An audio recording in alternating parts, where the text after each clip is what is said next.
Ободолондон BBC саламатсыздарбы. Элер алчыны спорт жаңлыктары менен тааныштырып, Эрмек Максутова. Гонконгтун белгилүү демократиячыл активисти Джошуа Вонг абактан бошотулары менен аймактын бийлигин кызматтан кетүүгө үндөдү. Түштүк Африкада мурда болуп көрбөгөн окуя орун алды. Электр кубаты жапырт өчүп, миллиондогон тургундар караңгыда калды. Соңку технологиянын жардамы менен инсульттан аман калгандарга кайра сүйлөп кетүүгө жардам берүү. Кытай өкмөтү Кари Ламды колдоорун билдирди. Миллиондогон тургундар Кытайга экстрадициялоо боюнча мыйзамга каршы чыгып, ызы-чуунун чордонунда калган аймактын башчысын мыйзамды сунуштаганы үчүн бийликтен кетүүсүн талап кылууда. Белгилүү активист Джошуа Вонг абактан чыгып, Кари Ламды бийликтен кетүүгө чакырган акцияга кошулган. Ал 1 ай абакта отуруп чыгып, билдирүү жасады. Гонконгтун белгилүү активисти Джошуа Вонг абактан бошотулду. Вонг мырза 2014-жылдагы кол чатырлар акцияларынын уюштуруучуларынын бири болчу. Анда демонстранттар Гонконг өз лидерин өзү тандашы керек деген талап койгон. 5 апта бою абакта жатып эркиндикке чыккан 22 жаштагы активист Гонконгтун жетекчисин кызматтан кетүүгө чакырды. Ошондой эле ал демонстрацияга чыккан миллиондогон тургундарга колдоо көрсөттү. Алар Кытайга экстрадициялоо боюнча мыйзамга каршы чыгышкан. Кари Лам кызматынан кетиши керек. Антпесе бир нече жума бою Гонконгтун Кытайдын карамагына өтүүсүнүн 22 жылдыгына чейин 1 же 2 миллион эмес, андан дагы көп тургундар көчөгө чыгат. Алар өз укуктары, эркиндик үчүн күрөшөт. Джошуа Вонг абактан бошотулардан мурун бир нече күнгө созулган демонстрациялар болду. Жекшемби күнү 100 миңдегендер көчөгө чыкты. Алар кара түстөгү бет кап же шлем кийип, мыйзамды жокко чыгар деп кыйкырышты. Мыйзамды жокко чыгарыш керек. Аны убактылуу токтоткон болбойт. Толугу менен жокко чыгарышыбыз керек. Гонконгтун эли ушуну каалайт. Нааразылык акциялар токтобой жаткандыктан Гонконгтун бийлиги элден кечирим суроого аргасыз болду. Өкмөттүн кемчиликтеринен улам коомдо талаш-талкуу жаралганын мойнума алам. Гонконгтун тургундарынан кечирим сурайм жана мындан ары элге ачык айкын, чынчыл мамиле кылам. 100 миңдегендер өкмөт имаратын курчап алып, талаптарын айтышты. Полиция калкан көтөрүп, же шлем кийген жок. Алар демонстранттарга эч тоскоолдук жараткан жок. Ал эми нааразылык акцияга чыккандар Кытайга экстрадициялоо боюнча мыйзам жокко чыгарылмайынча демонстрациялар токтобойт деп билдиришүүдө. Аргентинада электр кубаты жапырт өчүп, миллиондогон киши жарыксыз калгандыктан эми гана электр энергиясы берилди.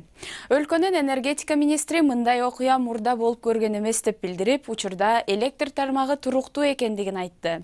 Электр энергиясы Аргентина, Уругвай жана Парагвайда жапырт өчүшүнө эмне себеп болгону алигиче белгисиз. Буэнос-Айрес сыяктуу ири шаарларда башламандыгы орун алып, жашоо агымы үзгүлтүккө учурады.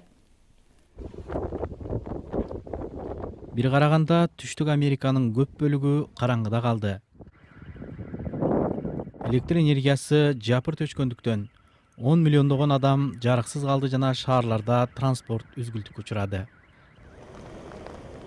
Аргентиналыктар добуш берүүгө камынып жатышкан.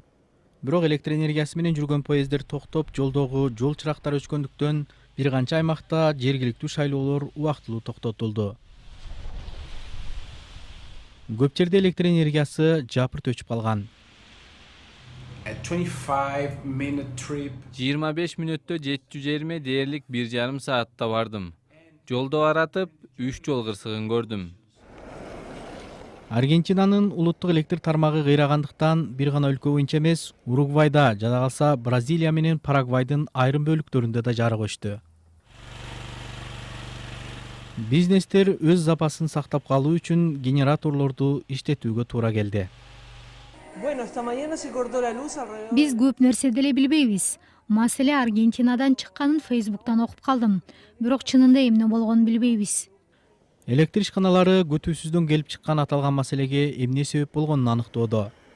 Аргентинанын президенти маселе толук иликтене турганын айтты. Акырындап күн бою кардарларга электр энергиясы кайра берилди. Бирок кечке жуук Аргентинанын жарымы электр энергиясыз калды. Көп кишилер узун жана караңгы түндө өткөрүштү. Сиз көрүп жаткан BBC эми күндүн башка кабарларынын тизмеги. Технологиялык дөө аталган Huawei компаниясынын негиздөөчүсү Рен Зhengfei келерки 2 жылдын ичинде компаниясынын продукциясы 30%га төмөндөйт деп билдирди. Huawei АКШ тагып койгон санкциялардан кыйналып жатат. Аталган компанияга АКШлык компаниялар менен иштешүүгө тыюу салынган. Иран, Европа өлкөлөрүн АКШ тагып койгон санкциялар жеңилдебесе 2015 жылы түзүлгөн өзөктүк программа боюнча келишимдин шарттарын бузаарын эскертти. Тегеран келерки 10 күндүн ичинде уранды уруксаат берилген көлөмдөн ашыкча колдонорун билдирди. АКШ бул келишимден чыгып кеткен. Судандын жогорку даражадагы генералы айдын башында демонстрацияга чыккандарга каршы күч колдонгондорду жоопкерчиликке тартаарын убада кылды. Бирок генерал Мухаммед Хамдан Дагало өкмөт тараптан туура эмес кадам болгон жок деп айтты. Өкмөт ондогон пикетчилерди өлтүрдү деп айыпталууда. Генерал тургундарды иликтөө аягына чыгуусуна чейин күтүүсүн суранды. Италиялык жаран өзүн Голливуд жылдызы Джордж Клуни миндеп кийим чыгарган брендти жарнама кылган үчүн Таиландда кармалды. Ал 8 жыл бою качып жүргөн Франческо Гладелли жана анын жубайы Ваня Гоффини Интерпол 2013 жылдан бери издөөгө алган. Жубайларды 2010 жылы актер Джордж Клуни өздөрүнүн бизнесин жылдырууга анын атын мыйзамсыз түрдө колдонуп келгени үчүн сотко берген. Кыргызстанда соңку убакта кароосуз калган балдардын сууга чөгүп же ойноп жатып кырсыктаган учурлары көбөйүп жатат. Кыргыз өкмөтү жайкы каникул учурунда балдардын коопсуздугун камсыздоо боюнча тийиштүү жайларды текшерүү жана түшүндүрүү сыяктуу алдын алуу чараларын көрүп жатканын билдирди. Кабарчыбыз Канат Жолочиев баяндайт. Жакында эле Балыкчы шаарында катуу шамалдан улам үйлөтмө батут оодарылып, бир кыздын буту сынып, дагы бирөө реанимация бөлүмүнө түшкөн. Баткен районундагы Самакандек кыштагында каналдан кичине кыздын жансыз денесин алып чыгышты. Аны ойноп жатып, кырсыктап сууга агып кеткен деп жатышат. Нарын районунда Миңбулак айылында 10 арча суусуна түшүп кеткен 7 жашар кызды 1 айга жакын убакыт издеп табышты. Бул кырсыктар көбүнчө кенебестик менен шалаакылыктын кесепети экени түшүнүктүү. Ошондуктан өкмөт ар кандай кырсыктардын алдын алуу үчүн калк арасында ата-энелер менен балдарга коопсуздук чаралары жөнүндө түшүндүрүү иштерин жүргүзүп баштады. Көбүнчө ушул жанагы сууга жаш балдар кокустук болуп сууга алып кетип каза болуп калып атышат. Ошондуктан биз дагы бул бүгүнкү күндө ушул калк арасында сууда түшүү эрежелери жана кайсы жерде кандай суу объекттеринде сууга түшкөнгө болот, ал эми кайсы жерде сууга түшкөнгө болбойт. Бул тууралуу биз калк арасында түшүндүрүү иш-чараларын күчөтүлгөн темпте алып барып жатабыз. Бирок бул дагы аздык кылат, себеп дегенде бул жакта жарандардын өздөрүнүн дагы жанагы коопсуздук эрежелерин сактоосун дагы билиши зарыл. 2018 жылы 27 адам ар кандай себеп менен сууга чөккөн. Алардын ичинен 9-у 18 жашка чыга электер. Ал эми үстүбүздөгү жыл башынан бери 33 адам сууга чөгүп каза болгон. Алардын 14-ü 12 жашка толо элек балдар. 6-о 12ден 18 жашка чейинки өспүрүмдөр. Бир эле учурда мамлекеттик тиешелүү органдар балдардын бардык эс алуу жана оюн зоок жайларын текшерүүгө алып жатат. Каждый год с марта месяца, апрель, то есть... Жыл сайын март-апрелден тарта май айындагы майрамдарга даяр болушубуз керек. Бардык жабдыктар ремонттон өтүп, техникалык көзөмөл жана кароодон өтөт. Аттракциондорду кыштан кийинки иштөөгө даярдык иштери болот. Ошондой эле даярдык менен бирге техникалык кароо жүргүзүлөт.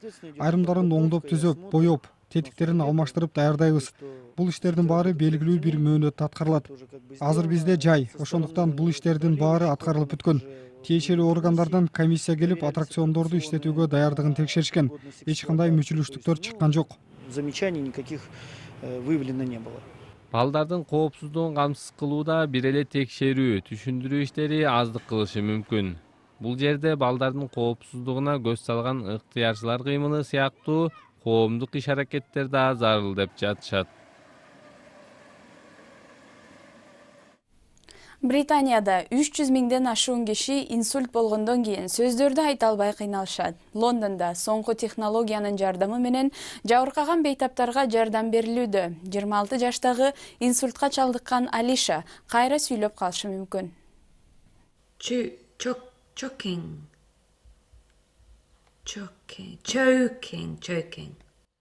Менин атым Алиша Малотра. 26 жашымда инсульт болуп нес болгом.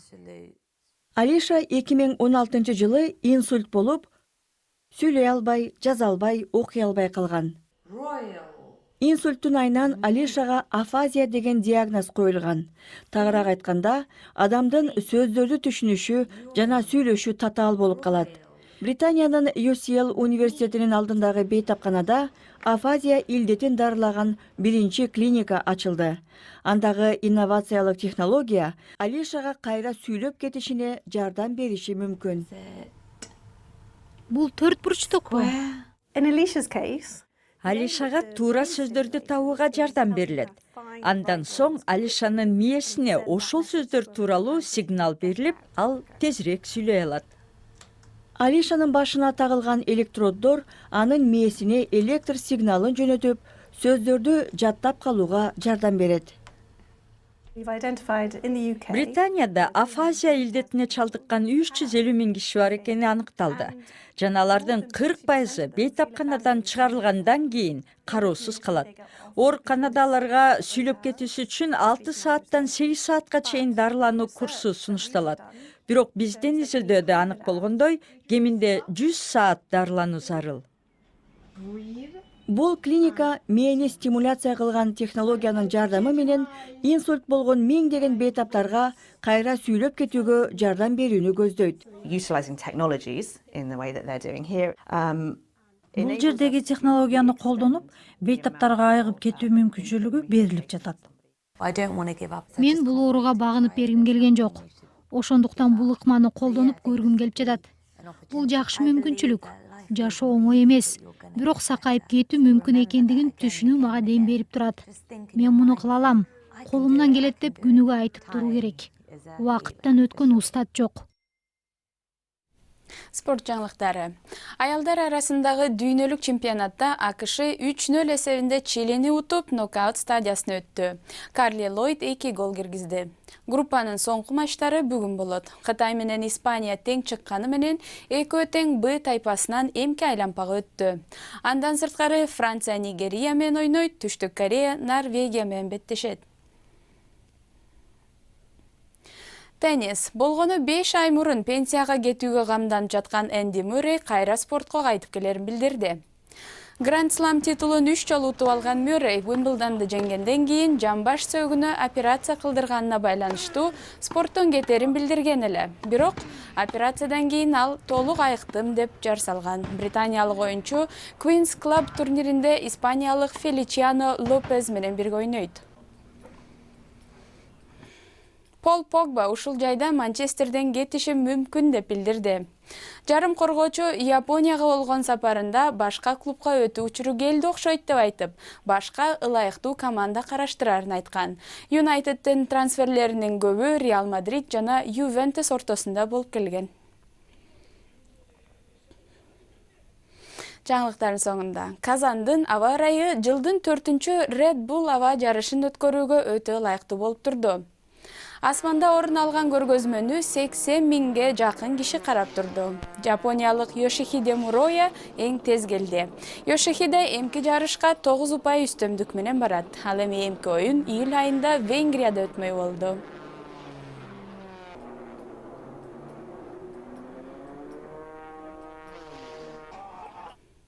Бул жана башка жаңылыктар азыр интернет сайтыбыздын башкы бетинде турат. Дарегибиз bbc-kyrgyz.com сайтыбыздын жаңылыктарды окуп, радиобузду да уга аласыздар.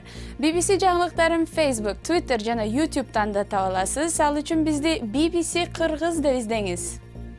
Сиздер менен мен Эрмек Максутов болдум. Саламатта калыңыздар.